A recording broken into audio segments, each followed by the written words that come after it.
Hi, everyone. Welcome back to Ask Amy. I have a question today from Bernice. It's a great question. I'm excited to speak to it. Before I get into Bernice's question, though, I did want to mention that I'm doing a free webinar on Wednesday, this coming Wednesday, November 11th at 3 o'clock Eastern Time. It is about coaching. It is for any of you who may want to share this understanding in any way at all, as a coach in your own business, as a parent, as a person in whatever work you're already doing, as a human being with your friends and family. If you want to see more about what's possible, uh, when we deeply simply see how all humans work in terms of being able to express that and share it and support other people with it, join me on that webinar. So again, it's Wednesday. I'll put the link here in the description. I'll put it in the comments maybe too. I'll be joined by some change coaches on that webinar, some newer coaches, because just full disclosure, I'm incredibly biased. I think this is the most amazing work that anyone could ever do. It is the most fulfilling. It is the most fun. I can't believe that I do this and get paid to do it. So all I can do is gush and rave about it and be honest and give you some honest assessments of the easier parts and the harder parts and all of that. But I asked a panel of change coaches to come to the call as well because they're doing this and they're brand new. So they're really in the trenches of seeing the ins and outs and what's easy and what's hard and all of that kind of stuff. So you'll get to hear it from them instead of just from my biased gushing. So check out the link if you want to see more about that. So let's get to Bernice's question. So Bernice says, lately I've been enjoying listening to your podcast and watching Ask Amy. I've been in this conversation since January of this year. After a 3-day training in February, I had a very peaceful feeling and my thoughts were flowing through me without my attachment to them. Later on, my mind became busier again and it stayed that way since. I'm struggling with the idea that we can't control when we will have certain insights. I don't feel I deeply see who I am and what thought is made of yet. Even though there's nothing to do and wisdom guides me, I'm worried I will not see these aspects of this understanding that will actually deeply change my experience of life. My mind comes up with the example of people looking at the principles for years and not seeing much. Certainly, there is something to do then. My mind also sometimes says that I'm doing something wrong. So, Bernice, I was so here, and many people are. I've spoken to this a lot because it is so incredibly common. I'm going to put a link in the comments to a podcast episode I did on this. It's been a little bit, a year or two ago, called "Your Butt Is Too Big," because often, maybe always, what's happening is remember what insight is. Now let's back this up and really look at what's going on here. What happened for you uh, after this training where your mind got really quiet and you felt the space between yourself and your experience and you had a really beautiful experience? All that happened was that, as you said, as I just said, your thinking was just less in front of you. Your mind maybe quieted down, slowed down a bit. You felt something from beyond your thinking. There was just less of this, so there's more of that space. And you're still human and you're still thinking and you're still feeling. But when we're in that place where there's more distance, it's just a really beautiful experience. It feels really good. We feel like we're in the moment and in life rather than living from our heads. Now, this is so important to see that feeling is who you are, and you are designed for it. Now, as a human being, you're also designed to have a ton of thought and a ton of feeling and a ton of experience. Thank God. I mean, it's amazing that we get to have this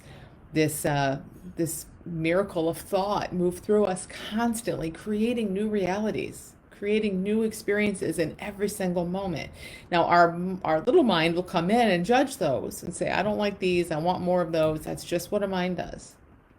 But thank God that thought is always whooshing through, creating brand new experience for us. It's amazing. So that was always going to happen. Now, this is your design, right? What you felt is just a little less involvement in all that thought and a little more of what's around it and what's beyond it, who you really are. That was never going to stay that way. And I know that can be hard to hear, but what happens, I think, is we get a feel for this and we think, oh, this is my, and I'm not saying you thought this on purpose or that this makes sense rationally, but this is how it goes. We get these expectations. We get, like, our mind says, this is my new normal, or, oh, I'm supposed to always feel this way, or it's a problem, I'm doing something wrong if thought comes back, or umpteen billion different theories that our mind makes up to explain it. But honestly, that space is who you are. That feeling you felt is who you are. It's there right this second, no matter what you're feeling. And thought is always moving through. That's it. I mean, it doesn't get any more complicated than that. That's it. But what happens is, again, we think that's not going to work that way, or we feel so good in that space, and then when thought comes back, we just are all over it. Why? And I want this gone, and how do I get that back? And all that is more thought.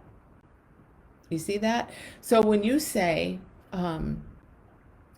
later on, my mind became busier again, and it stayed that way since. I know that feels like your experience for sure. And I've been there. Your question has inspired me. I'm going to record a podcast episode about my experience with this because I had this as well. But it for sure feels like your mind got busier and then it stayed that way since. But I want you to just consider something.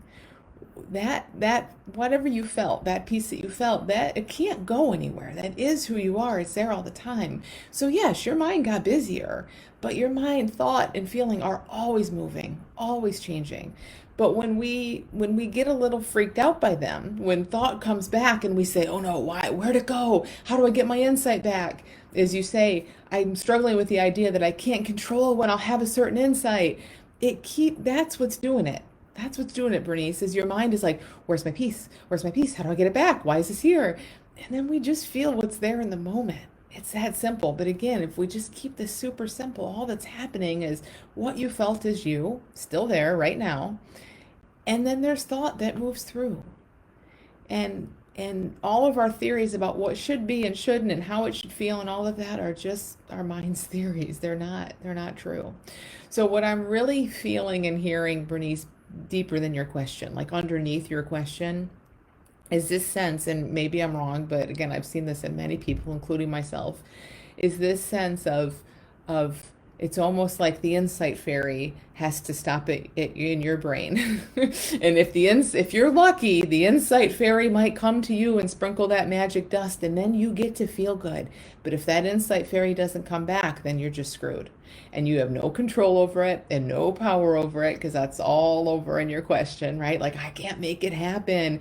And it's this feeling of just being a victim and being so powerless and just hoping some miracle descends upon you and brings you some insight back.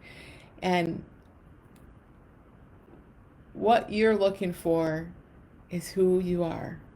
Having insight, I hate that word sometimes, right? All it is, again, like I said in the beginning, is your mind just got a little quiet. You just cared a little bit less about what you're thinking and feeling. That's all. So falling into that space, you are designed for it. And in fact, I know for sure it is happening for you all the time. But your mind might be coming in right after it saying, well, that's not what I felt in February. And when is it going to come back the other way? And our mind just does that. Our mind rushes in and fills the space. But our mind is also always changing, always clearing.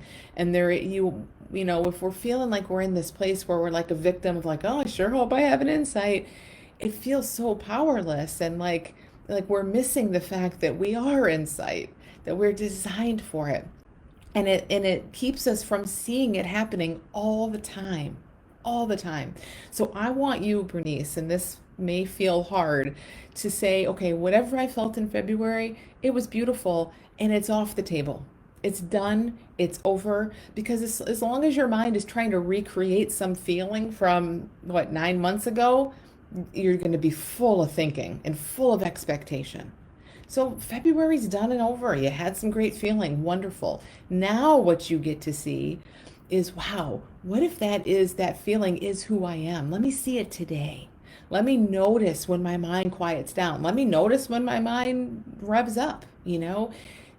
Like just feel into the expansion and contraction that's happening all day, every day, right now, today. Because when you're back over in February wanting to recreate it, it's never going to happen that way. By definition, your mind is busy thinking about the past, so that's what you end up feeling. One more thing I wanted to mention. So you say, okay, so first I just want to say two things I want to mention. One is, often I love when we have these periods where we get really frustrated and we feel like, oh, I lost it, or I'm missing something or whatever, because usually what it does, what I know it's doing for you, Bernice, is it kind of crashes us so that we can realize that our mind has just made a bunch of crap up. We can see, oh, I made up how it's supposed to feel, and I'm trying to get February back, and all this stuff that's nothing but thought in the moment. But the crashes kind of break us open a little bit. So let this just be a crash. Let the frustration you felt and the fear you felt since February be a crash for you to say, okay, I need to wipe the slate clear, because obviously I'm not something and how I've been seeing things for the last 9 months isn't quite right, because it feels horrible. So this gets to be like a new opening for you. And also just see, where I love to point people in this understanding is seeing that, first and foremost, seeing who we are and what's there beyond all our thinking, but also seeing what a mind does and how predictable and consistent and human our mind activity is. Because when we see, oh my God, everybody's mind is doing the same things, it becomes kind of boring. And when it's boring, it just doesn't freak you out so much. And when something's boring and you just don't care much about it, you don't pay a lot of attention to it. And then you get to feel into what's there beyond it. So when you say things like, my mind says I'm doing something wrong, yes, mine too. Every human on the face of this earth's mind tells them that they're doing things wrong. There are no exceptions to that. It is literally what a mind does. When you say, my mind comes up with examples of people who have looked at the principles for years and not seen much, that is what a mind would do. It has a fear. Oh no, what if I'm never going to see anything else? And it goes out and it tries to gather evidence for its fear. That is not the truth. I've been having these conversations for a long time, and I don't see that at all. I do not see a lot of people looking in this direction for years and never seeing anything. Oh my God, I think I see the complete opposite. Now, again, sometimes we look and we feel like we're not seeing much. And when that's the case, it's kind of what I mentioned before. It's that we have all these expectations for how it's supposed to go that aren't true, that those are just getting in our way. But oh my gosh, I see the complete opposite of this, Bernice. And I see it biasly too. So I'm not saying I'm right and you're wrong. I'm saying that what a mind shows us is what a mind shows us.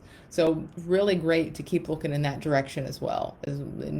What your mind is saying when it compares and it worries and it does this and that. Yes, that is what a mind will do. Now let's set that aside and look bigger. Once we know that that's what everybody's mind's doing, it doesn't mean anything. We don't have to pay so much attention to it. So I've said a lot. I hope something in here is helpful, Bernice. Thanks so much for sending your question. And yeah, I really hope something kind of opens up, because what you're looking for is right there. It hasn't gone anywhere. It's just not going to necessarily look and feel the way your mind wants it to look and feel. And that's causing you to kind of just miss it a little bit. All right. Thank you guys so much. Send your questions to AskAmy at thelittleschoolofbigchange.com. And hopefully I'll see you on the webinar on Wednesday. Have a great weekend.